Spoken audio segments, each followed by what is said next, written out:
اردو میٹری دیکھنے والے تمام دوستوں کو السلام علیکم۔ دوستو، انسان کے پاس دولت، شہرت، عزت اور نام جو کچھ بھی ہو، اسے ہمیشہ عاجزی اختیار کرنی چاہیے، کیونکہ یہ وقتی چیزیں ہیں اور اللہ کی عطا کردہ ہیں۔ اسی لیے ان کے ملنے پر جب انسان تکبر میں آ جاتا ہے تو وہ اللہ کی ناراضگی کا باعث ہے۔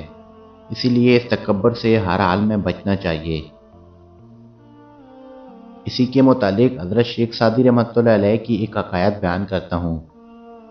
ایک شخص کشتی لڑنے کے فن میں مشہور تھا۔ وہ 360 داؤ جانتا تھا اور ہر روز ان میں سے ایک داؤ کے ساتھ کشتی لڑتا تھا۔ ایک شاگرد پر وہ بہت مہربان تھا۔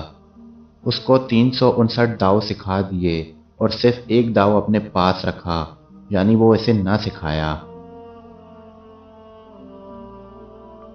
وہ نوجوان کچھ عرصے میں زبردست پہلوان بن گیا اور دور دور تک اس کی شہرت پھیل گئی۔ ملک بھر میں کسی پہلوان کو اس کے مقابلہ کرنے کی جرأت نہ تھی۔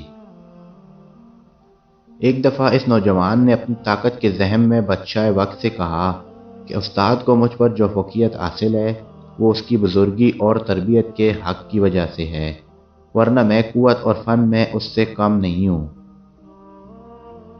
بادشاہ وقت کو اس کا تکبر پسند نہ آیا۔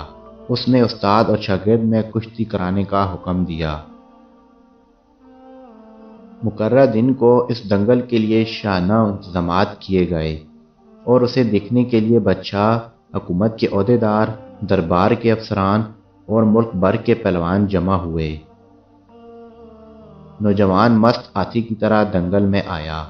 ایسا معلوم ہوتا تھا کہ وہ پہاڑ کو بھی اکھاڑ سکتا ہے۔ بوڑھا استاد سمجھ گیا کہ نوجوان شاگرد قوت میں اس سے بڑھ چکا ہے، تاہم نوجوان اس آخری داؤ کا توڑ نہیں جانتا تھا۔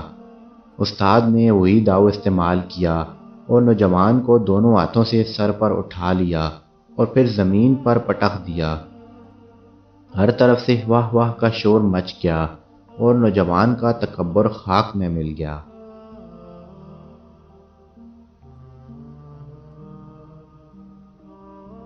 دوستو، انسان مرتبے میں جتنا بھی بڑھ جائے لیکن اپنے استاد سے بڑھ جانے کا دعویٰ کرے یا اپنے استاد سے مقابلہ کرے تو وہ گستاخ اور بے ادب کہلائے گا، اور جو کسی بھی شعبے میں اپنے استاد کی عزت نہیں کرتا وہ زندگی میں کبھی کسی مقام پر نہیں پہنچ سکتا۔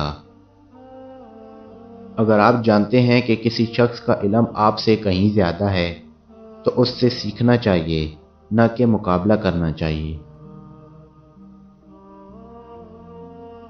میں امید کرتا ہوں آپ کو آج کی ویڈیو پسند آئی ہوگی۔ اسے اپنے دوستوں اور عزیزوں کے ساتھ بھی شیئر کریں اور مزید ویڈیوز کے لیے میرے چینل کو سبسکرائب کرنا مت بھولیں۔